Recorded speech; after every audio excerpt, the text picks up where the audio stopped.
Hello दोस्तों। आप सबका स्वागत है आपके अपने YouTube channel math magic Patna में। तो आज मैं आपके सामने आरआरसी ग्रुप डी एग्ज़ाम से रिलेटेड एक नई नोटिस आई है, उससे संबंधित कुछ महत्वपूर्ण बातें बताने आया हूँ। तो आपके सामने मैं ये जो नई नोटिस आई है वो डाउनलोड करके दिखाता हूँ कि आखिर इसमें क्या क्या बदलाव हुए हैं, कब तक रिजल्ट आएगा।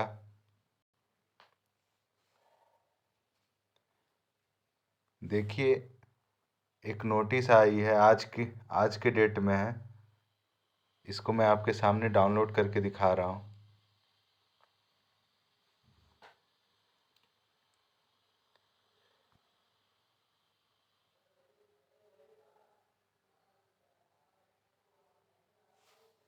देखिए, आरआरबी भोपाल के साइट पे आज ये नोटिस डाली गई है कुछ देर पहले। Amendment number 2 to corrigendum and amendment number 4 dated 7/4/2022 regarding para 15.1। देखिए इसमें क्या दिए हुए, detailed centralised employment notice central number RRC 1 2019 level 1 post. मतलब कि ये आपके ग्रुप डी के पोस्ट के बारे में दिया गया है। देखिए इसमें डायरेक्ट मैं आपको बताता हूँ क्या क्या इसमें जो हुआ है। 8 नंबर ये जो आपको दिख रहा है ये मैं पढ़ के बता रहा हूँ। In order to finalise the merit based on percentile score as mentioned above, it is necessary to include only those candidates in the merit who have secured minimum percentage of marks for eligibility in various categories: UR 40%, EWS 40%, OBC 30%, SC 30%, ST 30% as per qualifying criteria given in para 14.1 of CEN number RRC 1 2019. Para 15.0 states that shortlisting of candidates for various stages shall be based on the normalized marks obtained by them whenever CBT is conducted in multiple session for the same syllabus। तो इसमें देखिए साफ साफ लिख रहा है कि जो मेरिट है वो आपका सिक्योर मिनिमम जो है आपका मार्क्स, अगर आप युवा रीजन से हैं तो 40% से कम मार्क्स है तो आपको मेरिट लिस्ट में शामिल ही नहीं किया जाएगा। तो ये एक बहुत बड़ी न्यूज़ आई है कि 40% से कम नंबर वाले छात्रों को मेरिट लिस्ट में शामिल ही नहीं करेगा। और जो पहले खबर आई थी कि जो नॉर्मलाइजेशन नहीं होगा, लेकिन इसमें साफ साफ लिख रखा है कि अब नॉर्मलाइजेशन होगा, उसके बाद percentile based short list candidate का लिस्ट जारी किया जाएगा।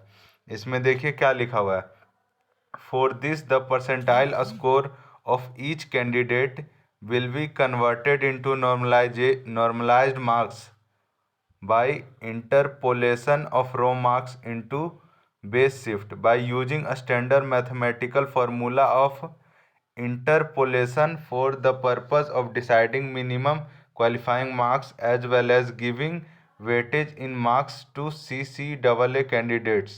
तो देखिए इसमें साफ साफ लिख रखा है कि नॉर्मलाइजेशन होगा, वो भी स्टैंडर्ड मैथमेटिकल फार्मूला से।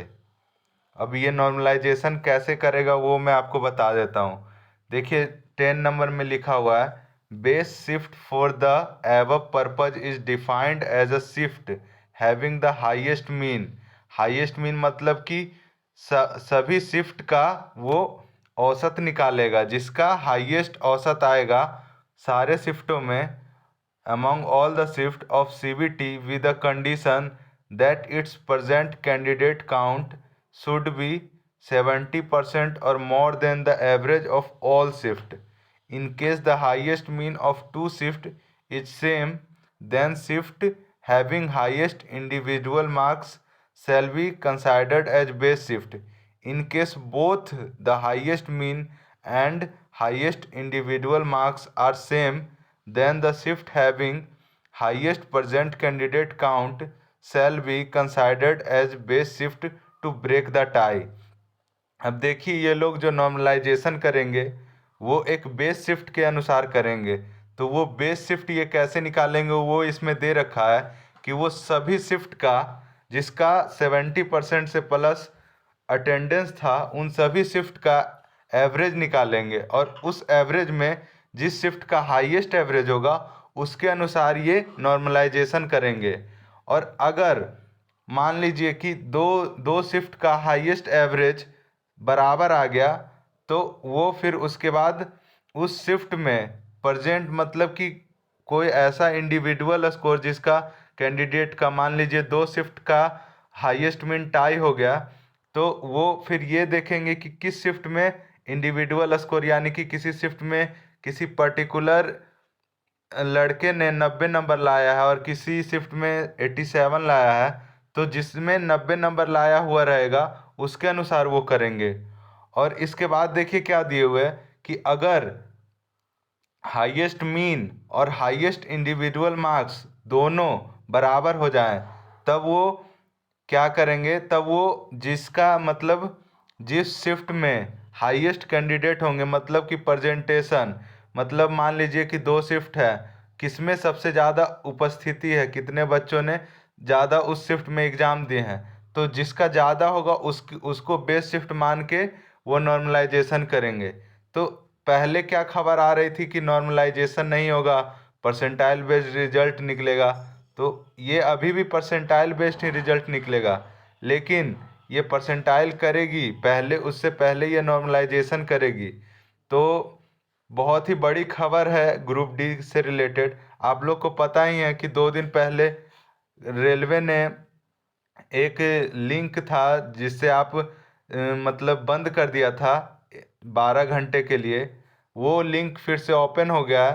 तो उन्होंने अपने रिजल्ट से रिलेटेड लगभग सारे चीज़ कंप्लीट कर लिए बस उसको पब्लिश करना बाकी है।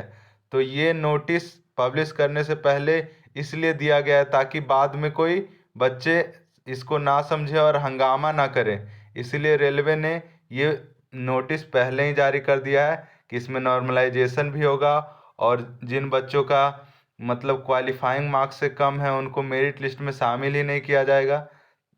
यही थी आज की न्यूज़। आप सबसे मैं अलविदा लेना चाहता हूँ। जय हिंद जय भारत।